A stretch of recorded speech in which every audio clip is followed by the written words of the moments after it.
Welcome to the Mojo for Musicians podcast from Manny Cabo Media, where we dig deep into today's top strategies to help you take your music career to the next level with real, raw, and uplifting conversations with industry professionals that are making moves, making a difference, and making the best versions of themselves to inspire you to do the same. What's going on, everybody? I'm your host, Manny Cabo, and welcome to another episode of Mojo for Musicians. All right, Mojo Maniacs, we are back at it once again with another educational, inspirational, and informative episode on Mojo for Musicians. Wow, number 33 to be exact. And granted, all these episodes that we here at Manny Cabo Media have created are all important, but this particular episode focuses on a topic that is of the utmost importance and a key for leveling your career as an artist. And what I'm talking about is networking. Now, I get it. Some of you out there right now are like listening and they're cringing, at the thought of it. And I know because I've heard it from so many of you out there firsthand. So truth is, a lot of artists hate networking, and I respect that. Listen, I know it's a lot of work to show up at all wee hours of the night, just mingle, let people know you exist. But here's the thing. Everything requires work in this lifetime if you want to succeed at it anyway. And as an artist, your form of sustenance are your contacts, your fans, your team, and your fellow artists. Have you guys ever heard of the term borrow artists' fans? But the caveat is, in order for you to put these teams in place, meet the right people, include them in your circle of contacts, and here's the kicker. How about gaining some exposure, gaining more shows? And that means what? That's right. You guessed it. You got to network, people. You have to let people know you exist. And yes, that does require work. And if that's not you, no worries. You could be a closet musician. That's great. Just don't expect the level of success that it takes to sustain a career as a musician, because it's just not going to happen. You cannot complain about the results that you get from the work that you didn't do. Let that sink in a little bit.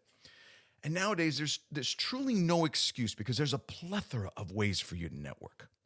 I'm talking in person, before, during, or after your performances. Other fellow artists' performances, Instagram, Facebook Lives, Facebook groups, and finally, leveraging the power of music networking apps like VAMPR. And my guest today will discuss that later on the show. But before I bring him on, I want to share with you a few important reasons why it's crucial, especially nowadays where artists aren't really making any money using traditional methods, But conversely, we have more than ample tools to implement to monetize your passions. For me personally, the last 15 years, there's one adage that holds mad truth to it. And this goes with any sector of business, and that is your network is your net worth. And I've also realized it's impossible to do everything on your own. You just physically can't. It's exhausting. And I know, because I've tried. And believe me, the overwhelm was unbearable. So there's that. And it simply isn't enough to be digitally visible. And as a successful music editorial photographer, believe me, I could speak volumes on that.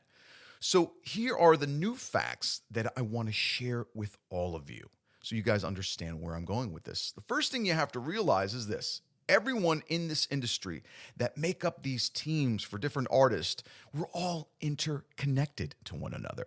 In one way, shape, or form, we're all connected.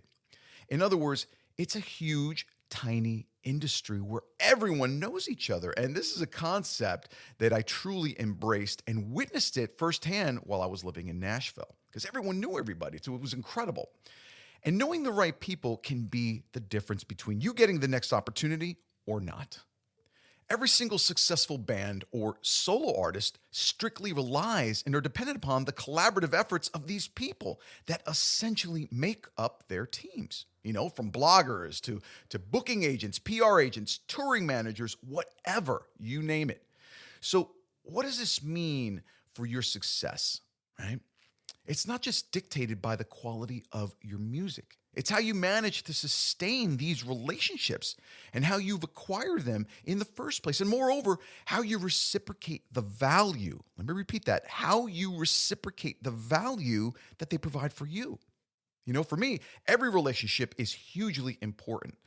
And I'm all about longevity and integrity. And when you combine these schools of thought, you greatly enhance your possibilities to, climb that ladder of success and get those quality gigs, especially when you throw quote unquote being likable into the mix. Notice how I highlighted on that. It's just a recipe for success on all levels. It truly is.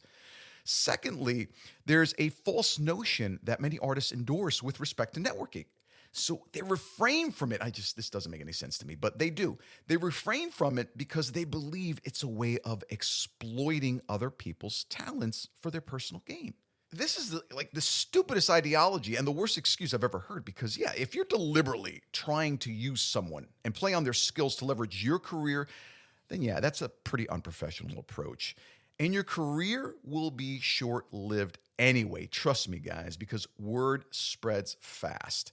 And that's not what I'm talking about here. We're talking about mutual respect and appreciation for each other's talents to benefit both parties with an organic introduction. That's all I ask you guys to do is just introduce yourself organically, right? Don't force it. And if you always uphold that mentality, you'll have a higher probability, I promise you, you'll have a higher probability of not only making the best connections of your life, but also expedite your growth as an artist. And that's just the reality of the game. You have to learn to be comfortable in those uncomfortable situations. That's the only piece of advice that I can give you. And the more you do it, the easier it gets. It's as simple as that. Remember, guys, in this industry, it's a marathon, not a sprint. And all great relationships take time. So what? Be patient. And believe me, I'm not the most patient guy in the world, but I learned to be patient because I realized how fruitful and beneficial it was for me to do so. Secondly, and realistically speaking, it's a tall order to be able to meet every strategic relationship that we would like to because, multiple variables, be it geographical distance, different time zones, and most recently, the pandemic. So, of course, there's going to be components that can preclude you from face-to-face opportunities. But there's this beautiful thing out there called social media. And it has never, when I tell you never, been so important to leverage and implement in your arsenal of networking than in the world of today. And get this, you don't even have to schlep out at all hours of the night like I was just alluding to, or even get on a plane. But there is a significant amount of quote unquote digital currency that is expected in order to sediment these relationships. And what I mean is you do the research, people. Find out where your audience is with respect to fans and the industry or people that are closely related to your particular style of music. Hope that makes sense. And when you find them, engage with them, by commenting on their posts, explaining why they resonate with you. Don't just barbarically introduce yourself and just say right out of the gate, I want to work with you. You got to build that engagement, build that relationship, which in turn leads to trust. Now, here's something that drives me and so many professionals bananas. I've had fellow artists reach out to me and say, hey, Manny, what was that contact, that Grammy-winning engineer, or producer, or agent that you were working with? Because I'd love to work with them. And to be honest with you guys, that's where I have to draw the line. Now, listen up, guys. This is very important, and I want you guys to all understand it because it's taken me years to build my robust relationships. And anyone that I forward to these contacts is a direct extension of my strength, right? Of my inner circle. And if I introduce any regular Joe schmo who then in turn ends up being, unprofessional, that reflects poorly on me and my judgment. You see where I'm going with this? So again, I can't stress how important it is to put in the time to build these relationships. If you want to work with a particular graphic designer or producer or engineer or director, I don't care who it is, then make a conscious effort to offer that digital currency in the form of comments, engagement, research, and reciprocation in value. And I repeat, the beauty about social media is that you can reach out to whoever you want on a global scale at any given time. And never in the history of humanity has that ever been possible. So yes, take advantage of it and use it to your advantage.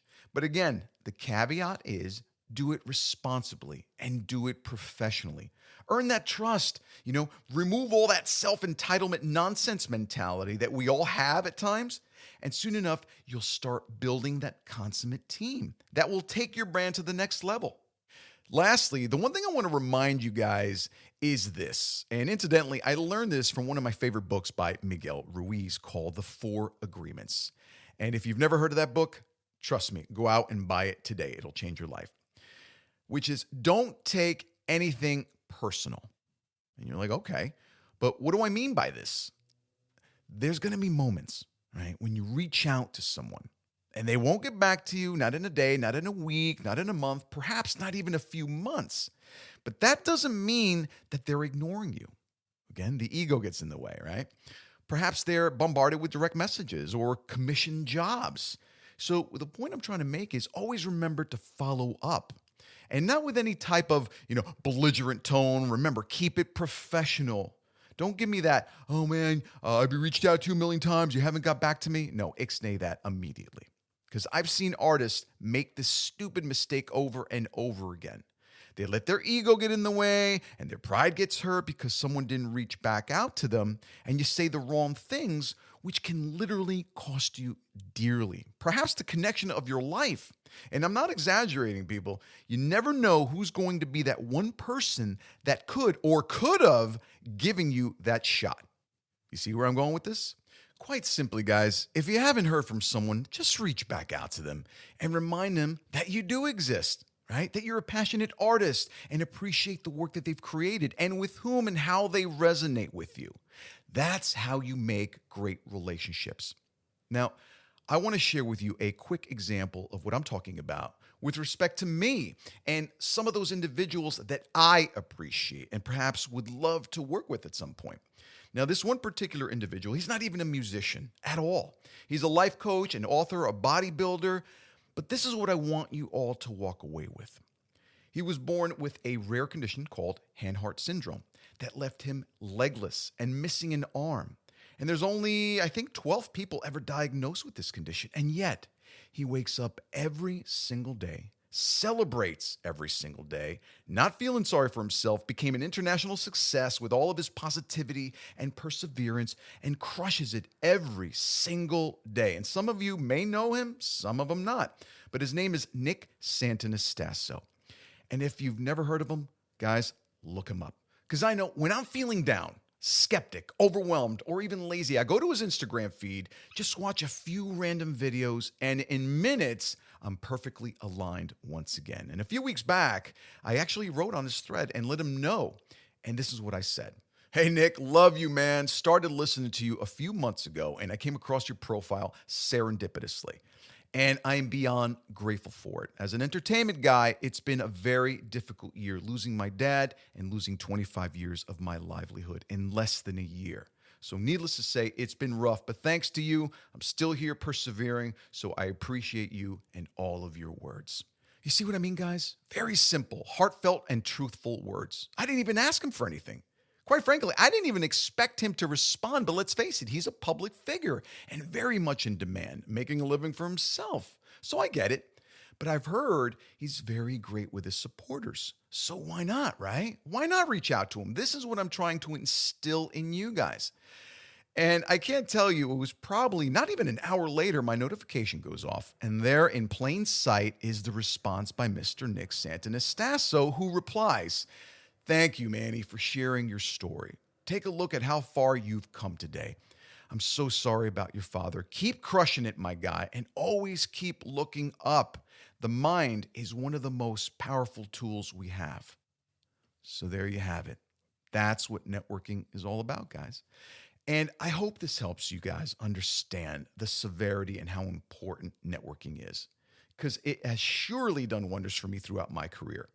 And when we come back, I'm going to introduce you all to someone who truly knows the value of networking, so much that he created and developed one of the top networking apps specifically geared toward the arts community.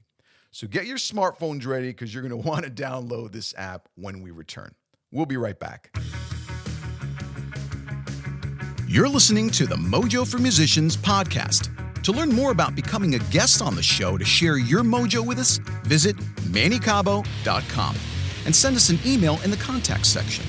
Also, don't forget to subscribe to this podcast on your favorite podcast app so you don't miss any future episodes. And if you like what you hear, be sure to give us a positive review on your favorite listening platform. And now, back to the show. All right, Mojo Maniacs, welcome back to another exciting episode of Mojo for Musicians. And this one specifically intrigues me because as a person who's always toying with various pieces of software, equipment, and always entertaining my gearhead mentality, I was really excited when these guys reached out to me to highlight them on the podcast because I've been familiar with the platform. And I got to tell you, working with Apple for close to 10 years, I can totally appreciate intuitive interfaces. And today's guest has certainly made waves, not only in the tech and financial space, but also in the musical space. And his globally recognized app known as VAMPR, I got to tell you guys, if you're a musician and haven't used VAMPR, you got to try it. I suggest you download it. Just give it a try. It truly is a very clean, intuitive piece of software where you can essentially network with other musicians, collaborate with them, and most importantly, monetize your work. And it's cross-platform friendly, meaning you could use it both on iOS and Android. So yeah, there's that. So that's always a good thing. Now, Josh has certainly been praised, as I said, in the musical community, and it's no surprise as to why. He was recently named in the Music Network's 30 Under 30 list. And oh yeah, it's not too shabby when you get credited and spotlighted and juxtaposed next to the likes of Travis Scott and Troye Sivan and Kanye West. So yeah, he's doing something right. But what truly resonated with me about this guy is that he's one of us. He's a singer. He's a songwriter. He's also been in the trenches. And his impetus behind VAMPR was to essentially devise a way to help musicians market their passions, essentially. And that's exactly why I created this podcast. So there's certainly some alignment and some commonality here, but I don't want to give too much away. So without further ado, let's bring on to the show one of the masterminds and co-founder of VAMPR, Mr. Josh Simmons. What's up, Josh? And welcome to Mojo for Musicians, my man. Manny, that was like the greatest intro ever. I don't think we don't even need to do the chat. This is the end of the podcast. Thanks for listening, guys. That's why they pay me the big bucks, man. Listen, no, but all kidding aside, it's certainly a pleasure and an honor to have you on the show, Josh. And this is going to be a fun one for me because I've actually gathered some questions from my fan base, but I'm going to be a little greedy too, of course, and ask you some questions from a personal standpoint as well, because you're all about the assisting and the empowering, and it's certainly my jam. And the message behind this podcast, hence the reason why you're on the other side of this microphone, is to really incorporate the latest trends of technology. So seriously, and tell Blanca, by the way, your booking agent, who reached out and made this connection possible. Totally group of rock stars you guys working over there. So thank her, especially from all of us here. We definitely will. And all right, you ready to get into this or what? Absolutely. All right, born nice. For this moment, Manny. Say that again. I was born for this moment. Of course you were. Of course you were. So first off, like I said, I want to get a little personal with you because this is truly important to me because, as I said, you're literally one of us. You're a singer, you're a songwriter, and someone who has experienced the hardships of the industry firsthand. So you got to tell me, what was that pivotal point in your life that you said, dude, this sucks. My music is not going anywhere. My marketing's not making the grade. Because I know for me and singing and then being on The Voice, there was this epiphanic moment where I'm like, now I know what my purpose is, to inspire my ethos of musicians. Like, when did you reach that threshold that sparked the idea for VAMPR? Because I think you'll attest to the notion that most ideas come from frustrations and from the deep void. So do tell, brother. Yeah, I mean, all ideas come from wanting to solve, generally come from wanting to solve problems. And generally, you only experience a problem if you live through something that's frustration or pain point. And so I had an interesting career in that when I first did my first artist project, a project called Buchanan, it only took about 6 months before we were on the radio and touring and playing with huge acts like Gautier and stuff like that. Right. And so that's not the normal story. And I sort of, if you looked at my career, it's kind of a bit of a V-shape curve in that, it starts quite high and then it sort of, I moved to England to try and double down and get even bigger. And then that was when I started to experience that frustration. And I think it's because I rushed some things because everything was moving so quickly at the start. Sure. And then I sort of thought that I could hold on to that momentum. And sometimes you can, but in my case, I did this abrupt change of market from Australia to England, and I didn't have a team in England. And it's no surprise in hindsight, really, that everything kind of slowed down. And then I had to work quite hard for a few years to get it back up to a point where I was back on big stages again, playing to thousands of people. But again, so it's not quite the normal probably story where it's a slow build. It was like multiple builds. Dude, that was quick, man. 6 months. That's pretty impressive, man, to get that type of fanfare, sure, in that short amount of time. Go ahead. Well, but if they were true fans, then there probably wouldn't have been that V dip. I think what happens is when you do get on the radio quickly, and you do get on big, festival circuits and stuff like that, you get a lot of fans, but you don't get a lot of diehard fans. And so the sacrifice of quick success is that there's probably not much of a chance of longevity. Right. Anyway, so I had to work very hard to build that back. But to answer your question more directly, it was in that sort of slump period that the idea of VAMPR came along, because I realized the reason that things weren't moving at the speed I wanted was that I just didn't have the right people I didn't have a manager. I didn't have a publicist in England. I didn't know where to start looking for one. I wouldn't even know what door to knock on, let alone know what to say after I'd knocked on the door. Sure. So that's when I thought, okay, there's no technological solution for this problem, and maybe I'm the right guy to build it. And that's huge. I mean, that reverberates throughout this entire community. It's finding the right people. Not only that, but the caveat is to find the people that are so passionate and so committed like you are. And therein lies the secret of the problem, because we all think, this is cool, man, I could do this. And what I've noticed, and I think you'll agree with me, is that most musicians, they just want to create, man. They don't want to be boggled down with the marketing. They don't want to be boggled down with trying to make those connections and even networking, because some of the most incredible musicians that I know are somewhat introverted, which is okay. There's nothing wrong or right about it, but you got to do some legwork. You got to get out and meet some people. So I find it fascinating that you came up with this particular tool that at least facilitates that whole process, because I'm on it right now, and since I knew I was going to have you on, I was starting to play with it. It was so easy to just sign up, and networking, I got people sending me messages, so it definitely works, man. And go ahead. I'm sorry. I was just saying, I mean, it's fun. I wouldn't describe myself as an introvert, but I also hate networking, because I think I've always thought networking's quite laborious and intimidating, and there's a lot of pressure riding on it, right? You're not the only one that thinks that, trust me. Yeah, no doubt. And so, I mean, that was why we designed VAMPR the way we did, with the sort of swipe interface and making everything very audio visual rather than sort of resume based. It was all very conscious ways of reducing the intimidation that comes with networking. And so our thesis, it was that if we could gamify networking, that it would become a less daunting thing, because it is a necessary thing, as you said. Sure.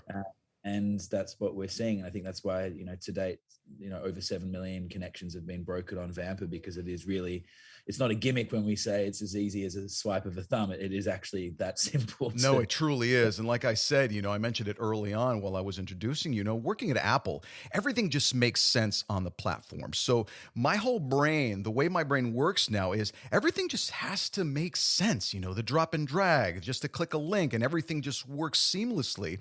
And that's one of the first things that I noticed about the application. So, and I totally appreciate the work that you've put into it, because it certainly shows, and any individual, any artist can jump on there and be like, all right, this is cool. And you know what? You start making connections almost immediately. I know, because I've tried it. Yeah. So, and it's not just artists either. I mean, right now we have something like 27,000 different skill types on there. So that's everything from mastering engineers through to graphic designers, front of house technicians, lighting techs.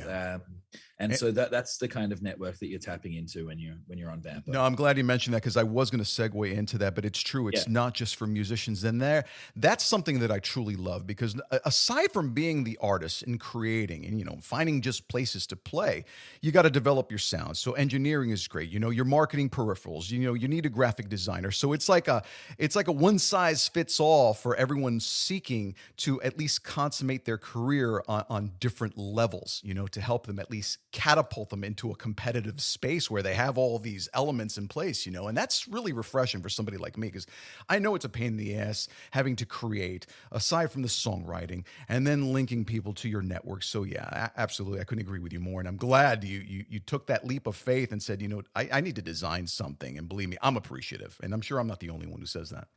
Well, thank you. I mean, it was certainly, it's not easy to build a network like this because it's very hard for us to make any money, especially in the early days when you're just focused exclusively and solely on building a community. It's, Sure. You can't charge people at that point. It's just unethical, and it's probably no one with their head screwed on would say yes. So what that means is that you've got to be, I guess, resilient enough to last about 4 or 5 years, where you're not going to be making any money, but you're doing it with a longer vision and goal in mind. And that's we've made it out through or past those years now, which is a great thing. And what that means is that VAMPR is probably going to survive, in some way, shape, or form.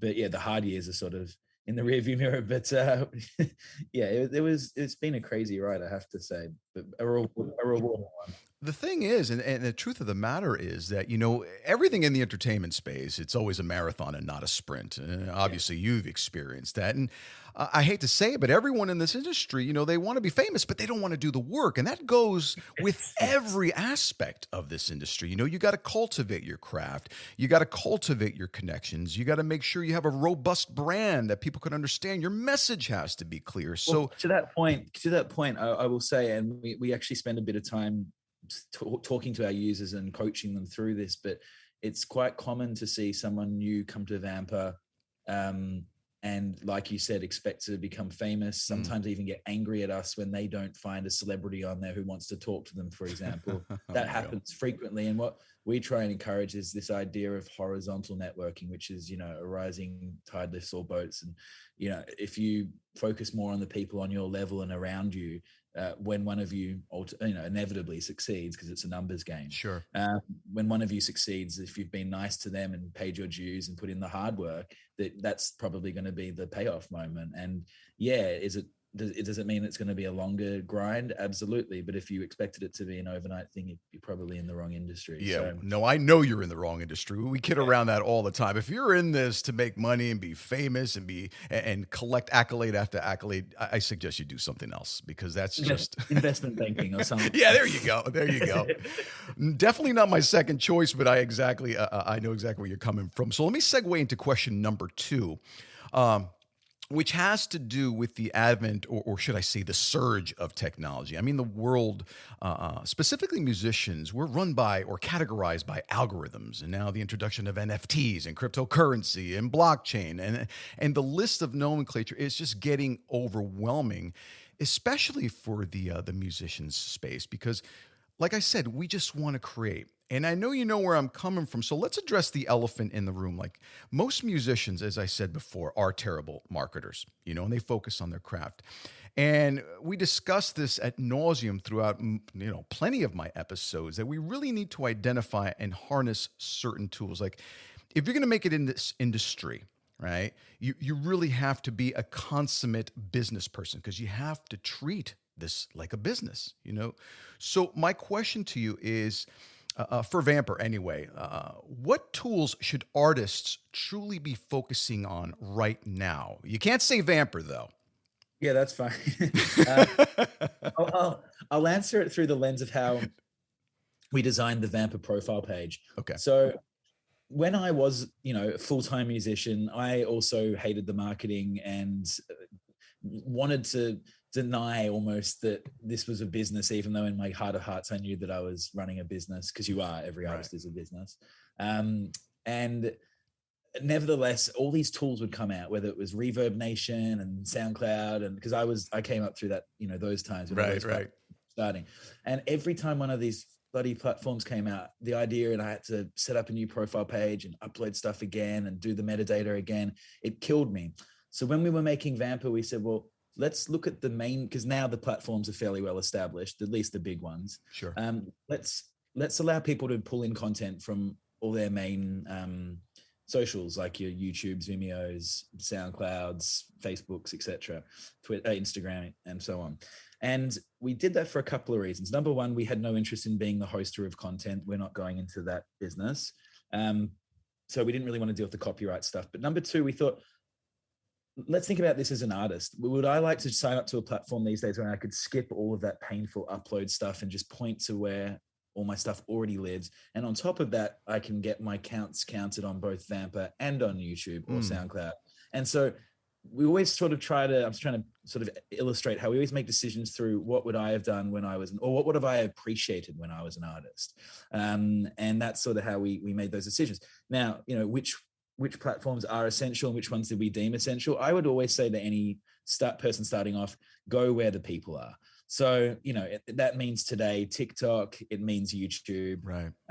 I mean, honestly, you could probably just focus on building on those two. I would also say, and this is definitely a lesson I learned when I was in my band, find the social platform that works for you.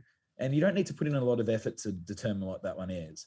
But once you find it, focus on that. There's no point wasting your time on a platform that's just not resonating with your brand or message or style of communication, because Twitter, for example, is a nuanced platform that some people are absolutely killers at and other people are terrible at. Yeah.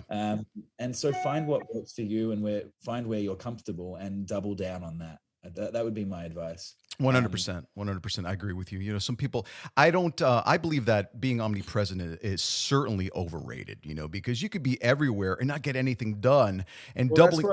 I experienced that. I remember, as I was saying, when things like Reverb Nation were coming out and MySpace had just been sold to Murdoch. And I was trying to maintain all these different pages. And the result was that they all had several thousand followers, but none of them had, 7-digit followers. Exactly. Some of them approached 6. It was all watered down because you couldn't focus on each one. Yeah. Yeah, exactly. Yeah. You have to really focus on the platforms that you can truly leverage, and for me, like you, I do my Facebook when I do my live performances, and Instagram is something that I'm constantly using. And of course, TikTok now with Reels. Now, here's the caveat with all that stuff. And sure, you want to maximize your exposure on it, but it takes so much time creating valuable and engaging content, So I forewarn everyone out there, exactly what you were just talking about. You got to leverage those platforms that are best alignment with you and your musicality. But at the same time, you got to do the work. Notice how that keeps coming up. How ironic, right? It is funny, isn't it? I mean, and it is one thing that everyone doesn't want to do. And listen, it's this same thing about being an entrepreneur. It's very similar to being a musician. In order to avoid doing the 9-to-5 40-hour work week for the man, we'll end up doing 70-hour. It makes no sense, right? But it makes perfect sense. That's the thing. It makes no sense. And I'm sure that everyone in our space can agree. When you're doing something you love, I could do this 24 hours a day nonstop, not eat, not go to the bathroom. Well, I got to go to the bathroom, of course, but I could sit here and talk to you all day and it doesn't seem like work. Yes, exactly. But the payoff is, if you commit to it, if you put in the hours, it slowly begins to get a little bit easier, because then you're starting to monetize your efforts and you can hire and delegate a team. And I'm going to segue into question number 3 because of that, because question number 3 revolves around one of my favorite elements in the whole musical process, because I realized that you can't. It's impossible to do this by yourself. You certainly have to have a team, or should I say tribe behind you to delegate. And sometimes the ego, right? The ego doesn't let us let go of our baby. And I'm talking about collaborations, because it's huge. It's been an integral part of my personal successes as an artist in this industry. And some of my biggest successes came from collaborating with great minds. But again, the caveat is you have to be likable. You have to bring value to the table, and you have to be persistent so you can offer some insight from your perspective, because VAMPR is essentially a networking tool. And I want artists to maximize their creative process by harnessing the necessary skills of collaborating with other like-minded artists. So what type of recommendations would you have, other than using VAMPR, of course, but once they're on the platform, they say they make this incredible connection. What would you recommend these users to be like, okay, just make sure you do this when you're on this platform so you can totally reap the benefits? Yeah, I think you said a couple of the words that I always point to, perseverance probably being the most important.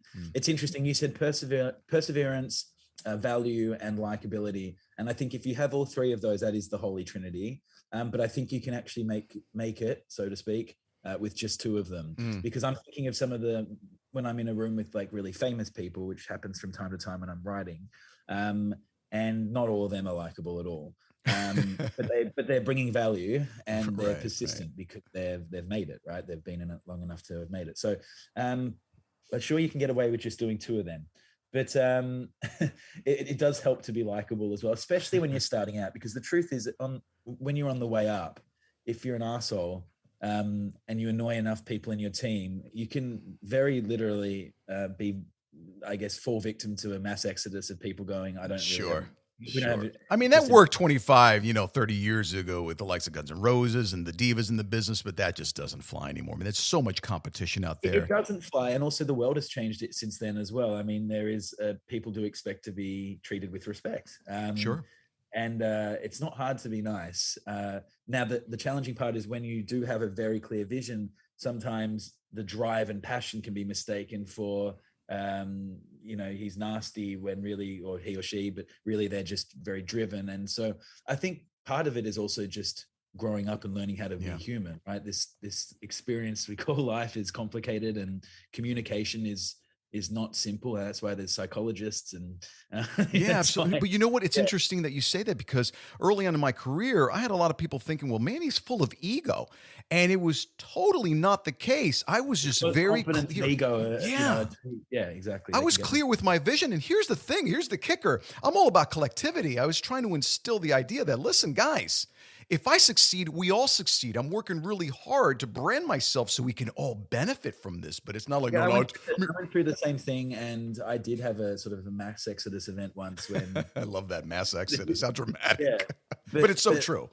Yeah, I mean, in my case, it was a not very nice drummer who I was paying him actually very well, I should add, as a session drummer, and he was in the tour van or something, and sort of implied to the other band members that I was stealing money. Well, of course, the irony is, how could I be stealing money when you're all getting paid? But anyway, I digress.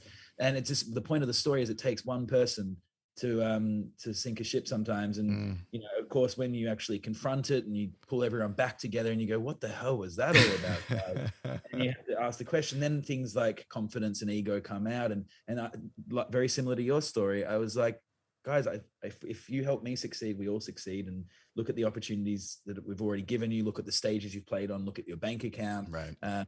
You're getting paid to be a musician. That's what you always wanted. And so sometimes, people do mistake your confidence for ego, and you have to remind them of the value you've brought to their life. And it comes back to that value thing again, which is why I say I think you really only need probably a couple of those attributes to make it. But again, you learn, and I probably have learned since then how to come across as more likable, even though I'm still just as, if not more driven than ever. Well, the piece of advice that I've actually learned the hard way is I understood that, listen, when people have these, because what they are is insecurities, and they project that toward you, that has nothing to do with me, man. That's just something it's a void that they need to really deal with.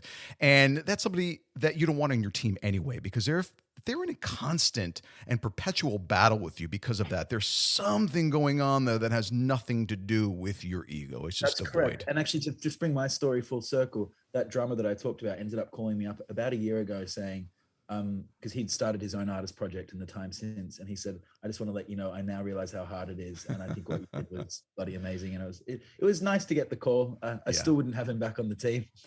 Yeah, I know. But at least it's gratifying to know that they understood you didn't do it out of ill will. You were just focused. Exactly. That's it. Exactly. People always misinterpret that. But anyway, we could talk all day about that. But let's just get into the last question, which I call it my signature question.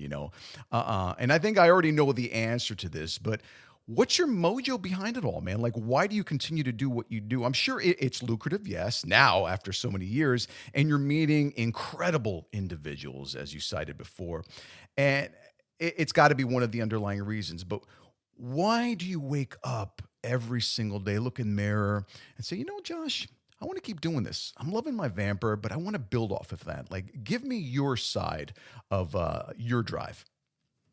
That's a good question. I some days are harder than others, to be honest. Like, obviously, there's a mission here, and in some respects, the original mission, which was just to help people connect with and change some lives. And we used to say if just VAMPR was responsible for one song, then we've done our job. Well, we accomplished that a long time ago. 220,000 songs have come from VAMPR. Yeah, that's huge.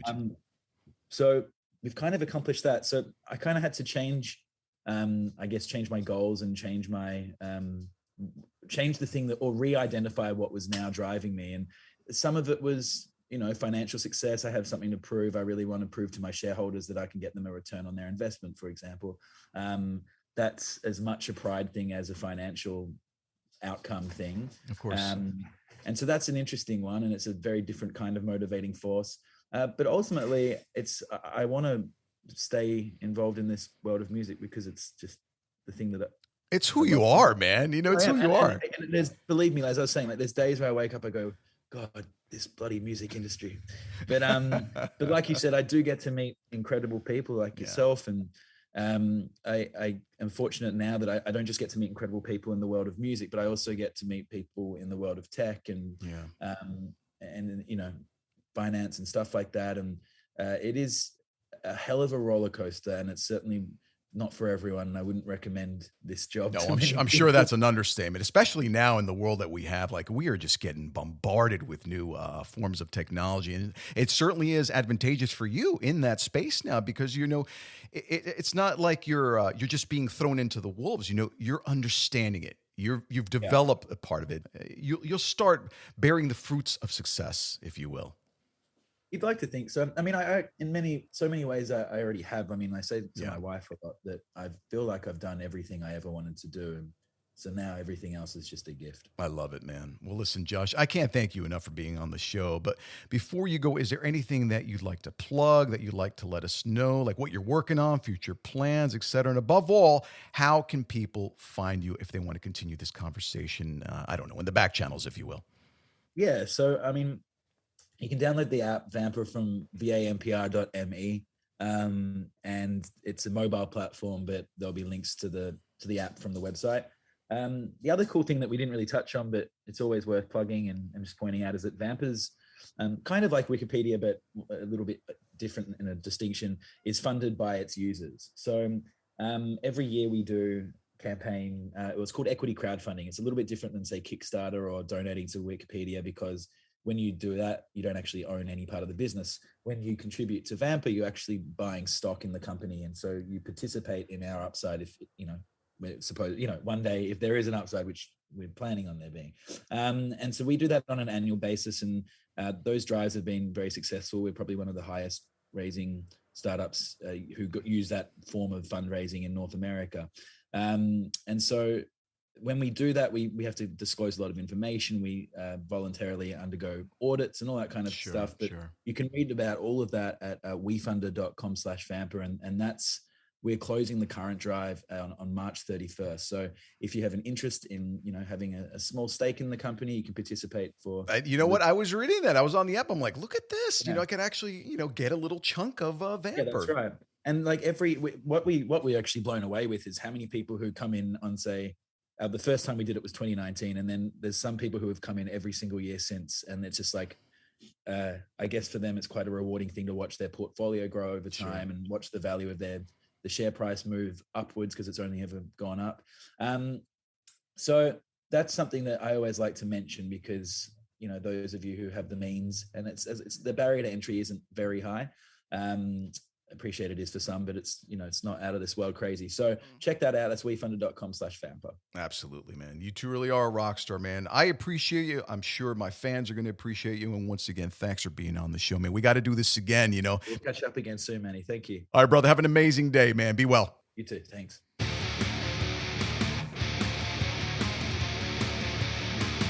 This has been a Mojo for Musicians podcast. If you're a musician, producer, engineer, or any other industry professional wanting to share your mojo and stories of success with our listeners, or just want to share some feedback on today's episode, we'd love to hear from you. So just send us an email at info@mannycabo.com. Thanks for listening.